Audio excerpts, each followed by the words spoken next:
UPPCL के अध्यक्ष doctor Ashish Kumar Goyal ने जानकीपुरम क्षेत्र में अनुरक्षण कार्यों के लिए 4 घंटे से अधिक बिजली आपूर्ति होने की सूचना उपभोक्ताओं को व्यापक स्तर से न भेजने पर कड़ी कार्रवाई की है।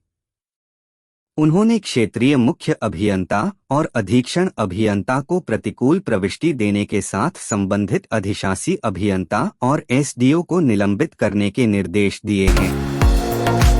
उत्तर प्रदेश में उपचुनाव के दौरान मतदान में प्रयुक्त होने वाली मतदाता सूची अब सभी मान्यता प्राप्त राष्ट्रीय एवं राज्यीय राजनीतिक दलों के उम्मीदवारों को निःशुल्क उपलब्ध कराई जाएगी। मुख्य निर्वाचन अधिकारी नवदीप रिणवा ने बताया कि प्रत्येक विशेष संक्षिप्त पुनरीक्षण कार्यक्रम के अंतर्गत आलेख्य एवं अंतिम प्रकाशित मतदाता सूचियां सभी मान्यता प्राप्त राष्ट्रीय एवं राज्यीय राजनीतिक दलों को निःशुल्क उपलब्ध कराई जाती रही हैं। क्षेत्रों में अभियान चलाकर 2 दिन में 200 बकायेदारों के कनेक्शन काटे गए। इन उपभोक्ताओं पर लगभग 25 लाख रुपए बकाया होगा। 10 लाख रुपए उपभोक्ताओं से बिजली बकाये का राजस्व जमा कराया गया।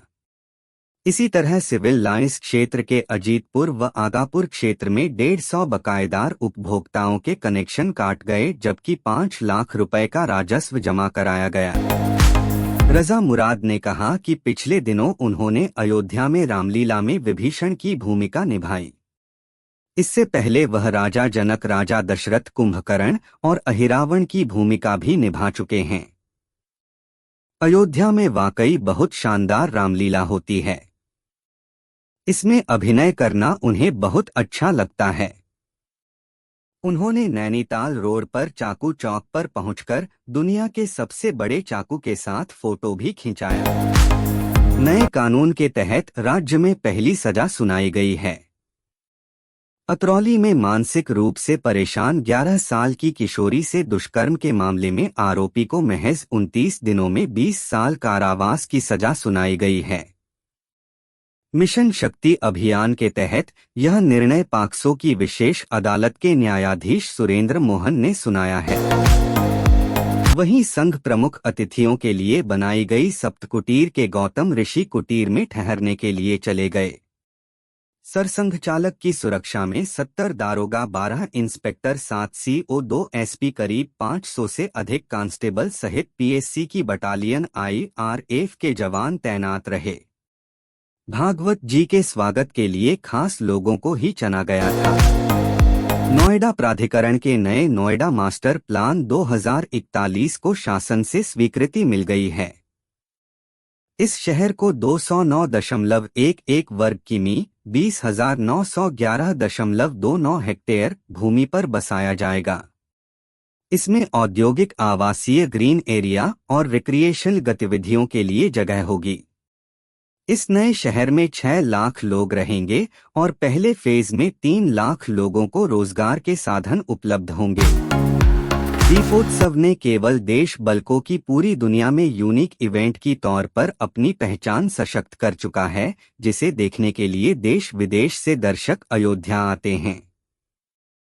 मंडलायुक्त गौरव दयाल ने बताया कि दीपोत्सव के लिए हर कार्यक्रम को अनूठा बनाने की व्यापक तैयारी की जा रही है।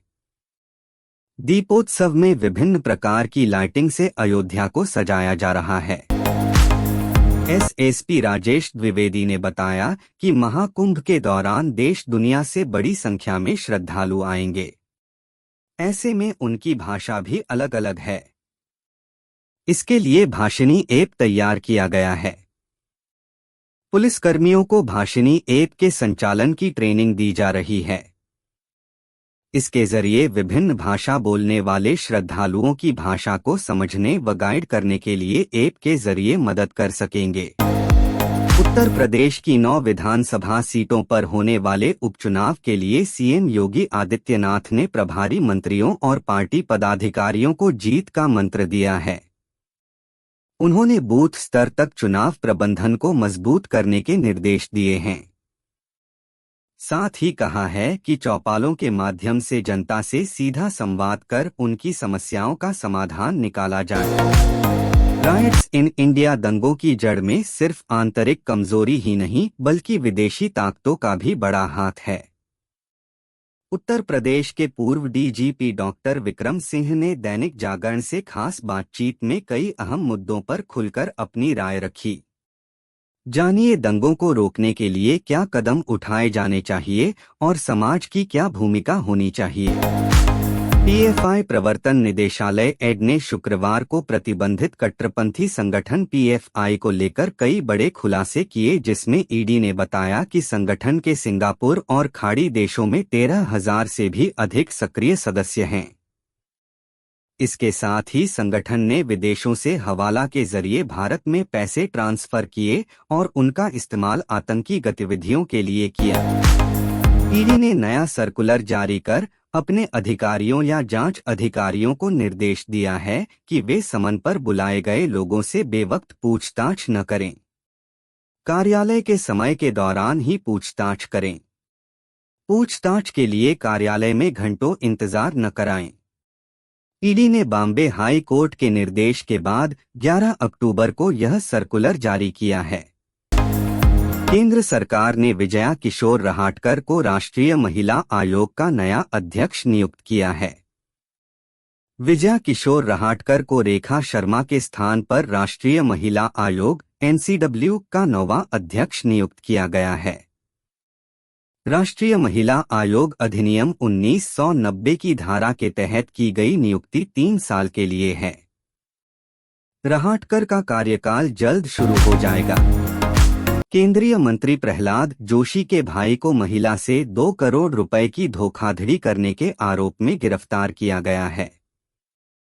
पुलिस ने शनिवार को जेडीएस के पूर्व विधायक की पत्नी की तरफ से दर्ज धोखाधड़ी की शिकायत के आधार पर केंद्रीय मंत्री प्रहलाद जोशी के भाई को गिरफ्तार किया है। शिकायत नागठान के पूर्व विधायक देववंत फूल सिंह चौहान की पत्नी सुनीता चौहान ने दर्ज कराई थी।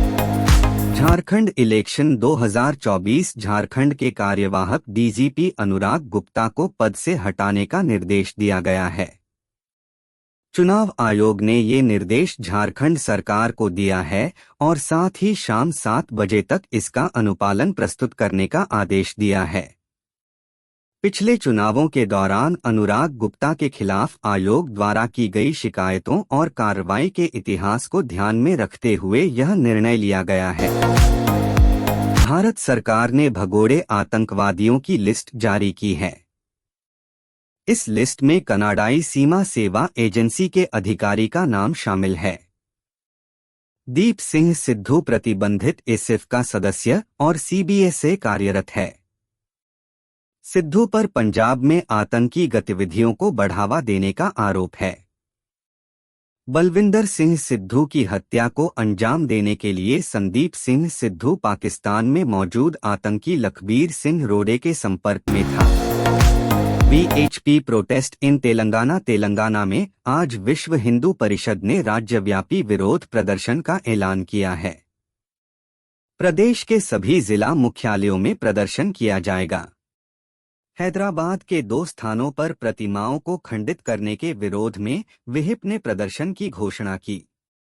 संगठन ने तेलंगाना की कांग्रेस सरकार को आड़े हाथों लिया और उस पर लापरवाही का आरोप लगाया।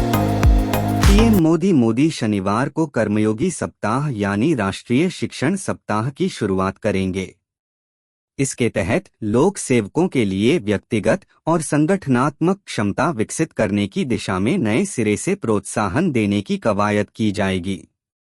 कार्यक्रम के तहत प्रत्येक सरकारी कर्मचारी को सप्ताह के दौरान 4 घंटे की योग्यता संबंधी शिक्षा लेना अनिवार्य होगा।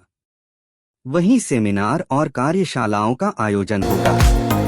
रूस और चीन की कोशिश है कि ब्रिक्स देशों के बीच आपसी कारोबार में डॉलर की भूमिका कम करने को लेकर बड़ी सहमति बने और इस दिशा में किस तरह से आगे बढ़ा जाए। भारत सैद्धांतिक तौर पर इस बात पर राजी है कि उसका भी गैर डॉलर में होने वाला वैश्विक कारोबार बढ़े, लेकिन भारत इस बारे में ब्रिक्स के परचम तले जल्दबाजी में किसी समझौते का समर्थन नहीं करेगा। एक तरफ सलमान खान को लॉरेंस बिश्नोई से धमकियां मिल रही हैं, दूसरी ओर अर्पिता खान के पति और एक्टर आयुष शर्मा अपना लग्जरी घर बेचने को लेकर चर्चा में आ गए हैं। हाल ही में एक्टर ने करोड़ों में अपना बांद्रा वाला घर बेच दिया है, जिसकी कीमत जानकर आप दांतों तले उंगली दबा लेंगे।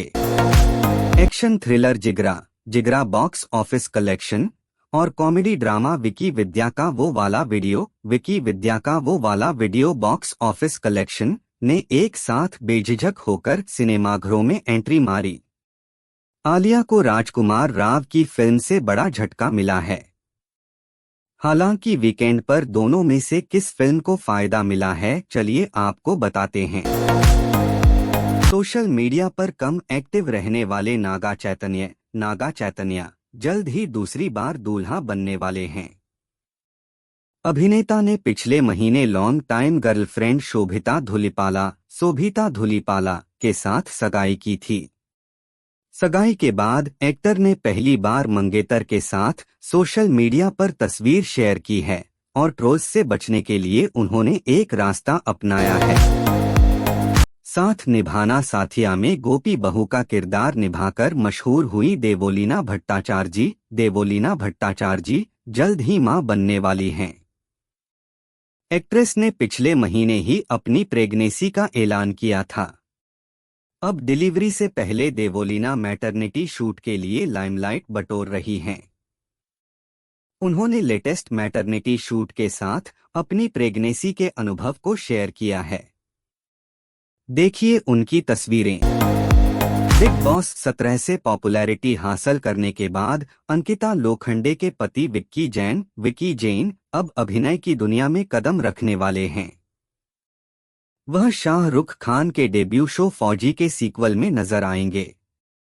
हाल ही में संदीप सिंह ने फौजी 2 का ऐलान किया और अब विक्की जैन ने एक्टिंग करियर शुरू करने पर चुप्पी तोड़ी है। इंडियन आइडल के सीजन 15 का आगाज जल्द ही होगा। फिलहाल सिंगिंग रियलिटी शो के ऑडिशन शुरू हो चुके हैं और एक से बढ़कर एक कंटेस्टेंट इस सीजन में नजर आ सकते हैं। हालांकि इस बीच ही कई ऐसे भी लोग ऑडिशन के लिए जिनसे मिलकर जजेज की हंसी नहीं रुकी। हाल ही में जब बादशाह का सामना हादसा से हुआ तो वह कुछ बोल न सके।